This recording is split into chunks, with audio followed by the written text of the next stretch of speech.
আসসালামু আলাইকুম। আশা করি সবাই ভালো আছেন। আজকে আপনাদের সাথে এডিবল ফটো নিয়ে কিছু কথা বলবো। যারা নতুন নতুন কেকের কাজ করবেন, আশা করি আমার আজকের এই টিপসগুলো তাদের খুব উপকারে আসবে। যারা আমার ফেসবুক পেজ থেকে ভিডিওটা দেখছেন তারা অবশ্যই আমার পেজটা ফলো দিবেন, আর ইউটিউব চ্যানেল থেকে দেখে থাকলে অবশ্যই চ্যানেলটা সাবস্ক্রাইব করবেন। এটা আমি একটি অনলাইন পেজ থেকে অর্ডার দিয়ে করিয়ে নিয়েছি।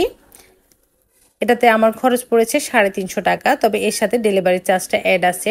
ডেলিভারি চার্জটা যোগ করার পর আমার কিন্তু 500 টাকার কাছাকাছি পড়ে গিয়েছে। এবার বাড়তি যে অংশটা, আমি সেই অংশটা কেটে নিচ্ছি। আপনারা যখন ছবিটা কেকের উপর বসাবেন তার আগে কিন্তু কেকটা রেডি করে রাখবেন, কারণ আমরা যখন এটাকে জিপার ব্যাগ থেকে বের করব বাতাস লেগে গেলে আবার কিন্তু রাখলে ছবিটা গলে যাওয়ার চান্স থাকে। তাই কেকটা রেডি করার পরে আপনারা ছবিটা কেকের উপর বসানোর জন্য জিপার ব্যাগ থেকে বের করবেন। তো সাইডটা কেটে নেওয়ার পর আমি এই যে সাইডের যে প্লাস্টিকটা সেটা সরিয়ে নিচ্ছি এবং ফ্রিজ থেকে কেকটাও বের করে নিলাম। এবার কেকের উপরে আমি ছবিটা বসিয়ে দিব, আর এই কাজটা একবারে করার চেষ্টা করবেন। একবার বসিয়ে দেওয়ার পর ভুল হয়েছে আবার তুলে বসাবেন, তাহলে কিন্তু ছবিটা ভালো লাগবে না, মানে ভিতরে বাতাস ঢুকে যাবে, এতে করে ছবিটা ফুলে ফুলে থাকবে। মানে কাজটা একবারে করতে হবে। এবার আমি উপরে কিছুটা পাইপিং জেল দিয়ে দিচ্ছি, এতে করে ছবির গ্লেজটাও বেড়ে যাবে আর ছবিটাও অনেকক্ষণ ভালো থাকবে। তবে আপনাদের হাতের কাছে যদি পাইপিং জেল না থাকে এটা না দিলেও চলবে। আর এই কাজটা আপনারা অবশ্যই কেকটা ডেলিভারি দেওয়ার আগেই করে নেবেন।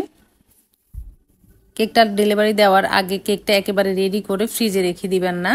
যখন কেকটা ডেলিভারি করবেন তার কিছুক্ষণ আগে আপনারা কেকের উপর ছবিটা বসাবেন, এতে করে কেকটা অনেকক্ষণ ভালো থাকবে। তো ছবিটা বসানোর পর আমি সাইডের বর্ডারটা দিয়ে নিচ্ছি।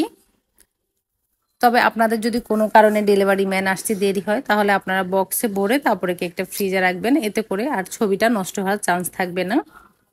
আশা করি আমি আপনাদেরকে সহজভাবে বুঝাতে পেরেছি। আমার আজকের এই টিপসগুলো যদি আপনাদের উপকারে আসে অবশ্যই আমার চ্যানেলের সাথে থাকবেন। আজকের মতো এখানে বিদায় নিচ্ছি। সবাই ভালো থাকবেন, আর কেকটার ডেকোরেশনটা কেমন হয়েছে অবশ্যই কমেন্টস করে জানাবেন। আল্লাহ হাফিজ।